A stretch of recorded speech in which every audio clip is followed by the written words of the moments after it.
प्यारे बच्चों, आप सभी का इस ई क्लास में हार्दिक अभिनंदन है, स्वागत है। आज हम नाट्य शास्त्र का जो प्रथम अध्याय है उसका हम अध्ययन करेंगे।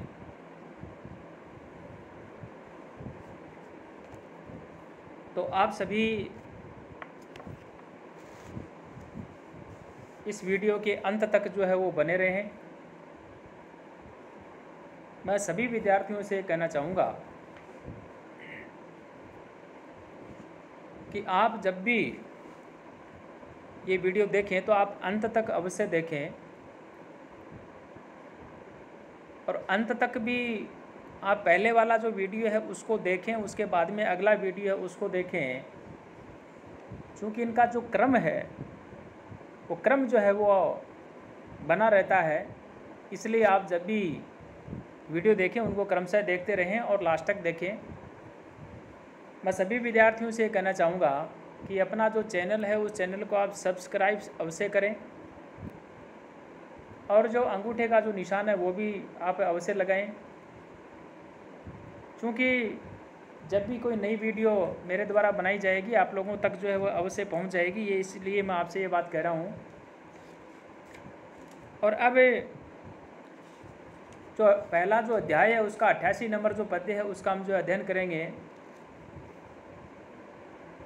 द्वारशाला नियुक्तस्तु कृतान्तः काल एव च स्थापितौ द्वार पार्श्वे तु नागराजौ महाबलौ देहल्यां यम दंडस्तु शूलं तस्योपरि स्थितं द्वारपालौ स्थितौ चौभौ नियति मृत्युर एव च पार्श्वे च रंगपीठस्य महेन्द्रः स्थिति वान् स्वयं स्थापिता मतवारण्यां विद्युत दैत्य निषूदिनी स्तंभेषु मतवारण्या स्थापिता परिरक्षणे भूत यक्ष पिशाचाश्च गुह्यकाश्च महाबलाः जर्जरे तु विनिक्षिप्तं वज्रम दैत्य निर्वहणं तत्पर्वसुं विनिक्षिप्ताः सुरेन्द्राः हयम इवित ओजसः।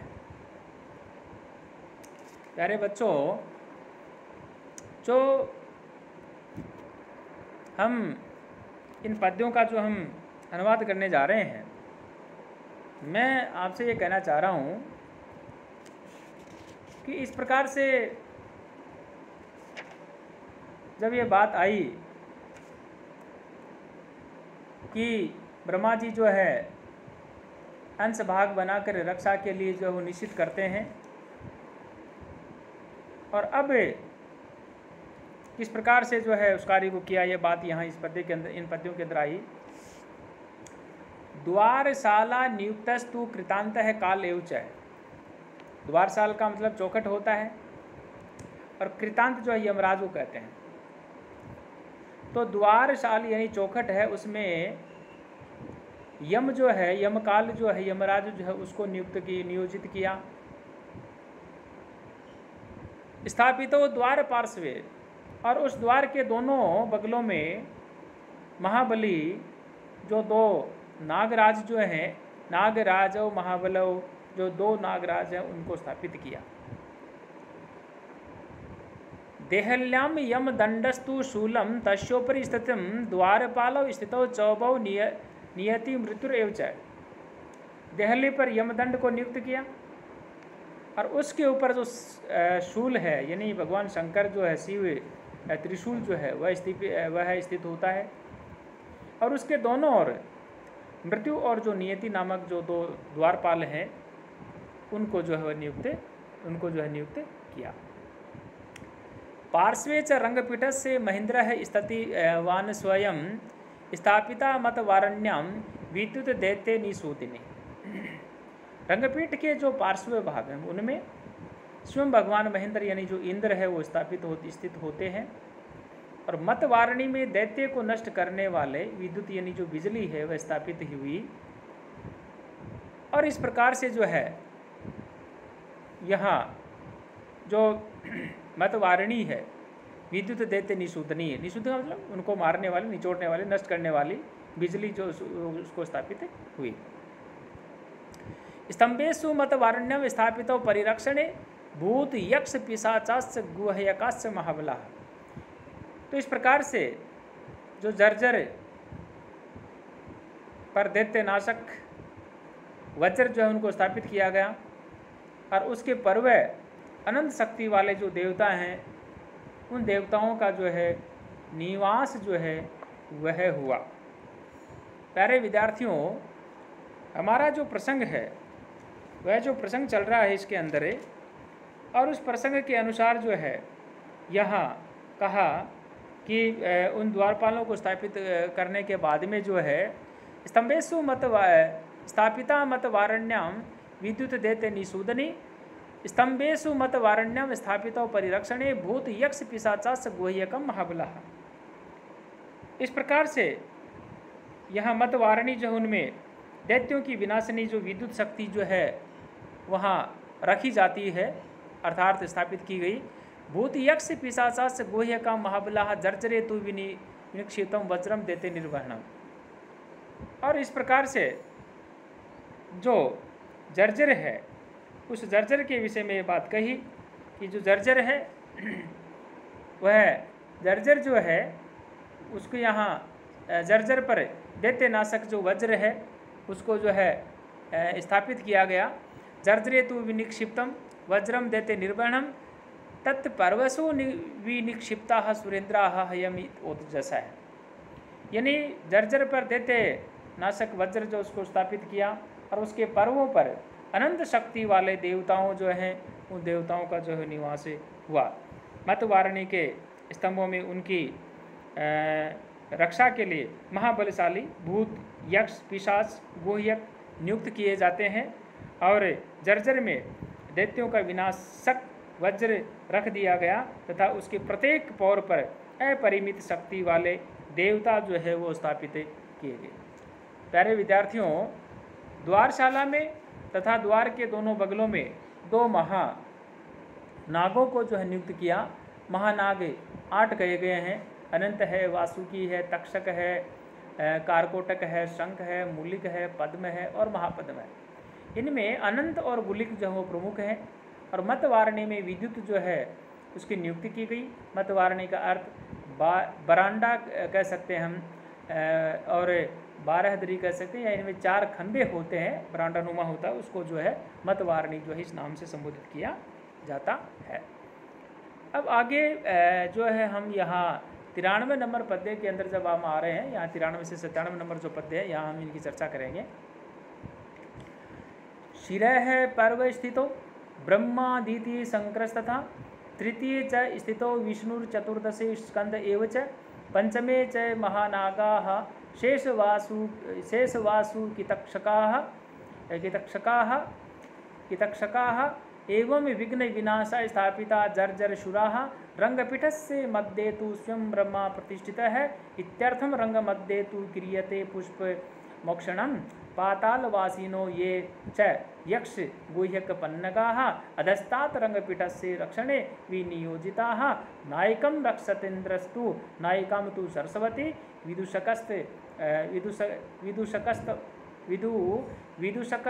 विदूषक अथ ओंकार है शेषास्तु प्रकीर्तिरः।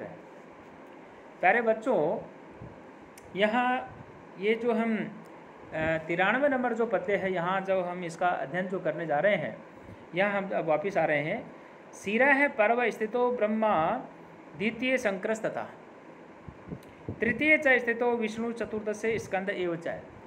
यानी इंद्र पताका की रक्षा हेतु जो दैत्य विध्वंसक वज्र जो है उसको रखा, जिसकी ग्रंथियों पर जो है अमित तेजस्वी सुरश्रेष्ठ विद्यमान थे। तो इस प्रकार से जो जर्जर है वो जर्जर के ऊपरी पौर में ब्रह्मा जो है, द्वितीय में शंकर, सिर है पर्व स्थितो ब्रह्मा यानी उसके ऊपरी भाग में पौर में जो है ब्रह्मा, द्वितीय संक्रस्तता द्वितीय में शंकर, तृतीय च स्थितो विष्णु चतुर्थे स्कंद एव च। और तृतीय में जो है विष्णु और चतुर्थ में जो है देवताओं के सेनापति जिनको हम स्कंद यानी कहते हैं, कार्तिकेय जिसका नाम जानते हैं आप लोग। और पंचम जो है उसके लिखा पंचमे च महानगाः पंचम पर्व में शेष वासुकी तक्षक नामक नाग जो है महानाग जो वो नियुक्त किए जाते हैं। इस प्रकार से शेषा वासु की तक्षका एवं विघ्न विनाशा स्थापिता जर्जरे शुरा, इस प्रकार से विघ्नों के विनाश के लिए देवता लोग जर्जर में जो है स्थापित हुए। रंगपीठस्य मध्ये तो स्वयं ब्रह्मा प्रतिष्ठित है, इष्टर्थम रंग मध्ये तो क्रियते पुष्प मोक्षणम। रंगपीठ यानी जिसको हम स्टेज कहते हैं, उस स्टेज के मध्य में स्वयं ब्रह्मा प्रतिष्ठित हुए और इसलिए नाट्यारंभ में रंग के मध्य भाग में ब्रह्मा जो है उसके पूजन के लिए जो है पुष्प जो है वो चढ़ाए जाते हैं। पातालवासिनो ये च यक्ष गुह्यक पन्नगाः अधस्तात् रंगपीठस्य रक्षणे ते नियोजिताः। जो पातालवासी यक्ष गुह्यक सर्प हैं उनको रंगपीठ के अधोभाग की रक्षा के लिए नियुक्त कर दिया गया, अन्यथा उधर से भी जो है आक्रमण होना जो है वह संभव था, यानी उनकी भी जो है आक्रमण होने की संभावना थी। नायकम रक्षतीन्द्रस्तु नायिकाम च सरस्वती विदूषकम अत ओंकारम शेषास्तु प्रकृति हरः। विशिष्ट जो अभिनेता है उन विशिष्ट अभिनेताओं की रक्षा का भी जो है प्रबंध हुआ। इंद्र ने नायक की रक्षा का भार लिया, सरस्वती ने नायिका की रक्षा करने को कहा।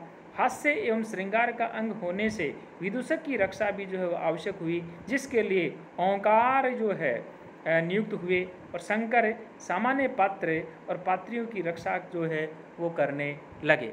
तो प्यारे विद्यार्थियों, हम जिस रंगपीठ की जो चर्चा कर रहे हैं, इस रंगपीठ के विषय में हम जो यहाँ बात जो कर रहे हैं उनके विषय में मैंने आपके सामने जो है ये बात रखी है। अब बात आती है आगे, और यहाँ अगले वाले जो पद्य आते हैं, पद्य नंबर जो 98 है, यहाँ जो है यहाँ नाट्य जो गृह है उस नाट्य गृह की रक्षा के बारे में ब्रह्मा जी जो है वो बताते हैं। और वो क्या कहते हैं? वो कहते हैं याने तानि नियुक्तानि देवतानि है रक्षणे ऐतान्यवादी दैवानि भविष्यन्ति उवाच स है एतस्मिन् अनन्तरे देवैः सर्वैरुक्तः पितामहः साम्ना तावदिमे विघ्नः स्थाप्यन्तं वचसा त्वया पूर्वं साम प्रयुक्तव्यं द्वितीयं दानमेव च तयोरुपरि भेदस्तु ततो दण्डः प्रयुज्यते देवानां वचनं श्रुत्वा ब्रह्मा विघ्नानुवाच है कथं भवन्तो नाट्य से विनाशार्थम उपस्थितः। प्यारे बच्चों, यह जैसा कि मैंने कहा नाट्य गृह की रक्षा के विषय में ब्रह्मा जी जो है वो जो है ये बात कहते हैं, और अब जो है हम उसी का प्रसंग आपके सामने रखते हैं। यानि तानि नियुक्तानि देवतानि है रक्षणे ऐतान्यवादी देवानि भविष्यन्तम इति वाचस है। ब्रह्मा ने कहा, ब्रह्मा ने बताया क्या ये जितने देवता जिन जिन स्थानों के ऊपर रक्षार्थ नियुक्त हुए हैं उतने ही अधिदेवता भी होंगे जो इसके रक्षण के लिए जो है सतत जो है वो सचेष्ट जो है वो रहेंगे।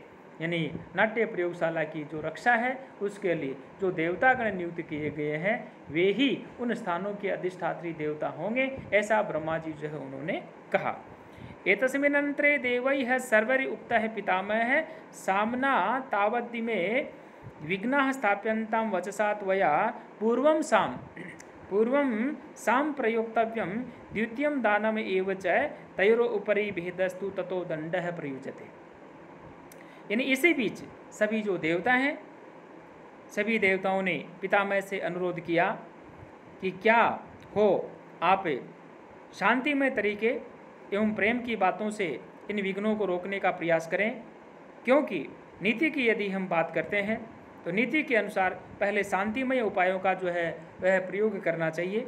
सफलता न मिलने पर क्रमशः दान, फिर भेद को व्यवहार में लाना चाहिए। इतने पर भी समस्या यदि नहीं सुलझती है या समस्या का समाधान यदि नहीं होता है तो अंत में बातें होकर के दंड नीति जो है उसका आश्रय लेना चाहिए। प्यारे बच्चों, साम दाम दंड नीति, साम दाम दंड भेद, ये 4 प्रकार की जो नीतियां हैं, 4 प्रकार की जो नीतियां हैं उनके विषय में यहाँ पर जो है कहा जा रहा है और इसके विषय में यहाँ पे बताया। यहाँ मैं आपसे ये बात कहना चाहूँगा कि आपका ये जो पद्य नंबर 101 जो आ रहा है, यहाँ हम जो चर्चा कर रहे हैं, देवानाम वचनम श्रुत्वा ब्रह्मा विघ्नान मुवाच है कस्मात् भवन्तो नाट्य से विनाशाय समुत्थिता।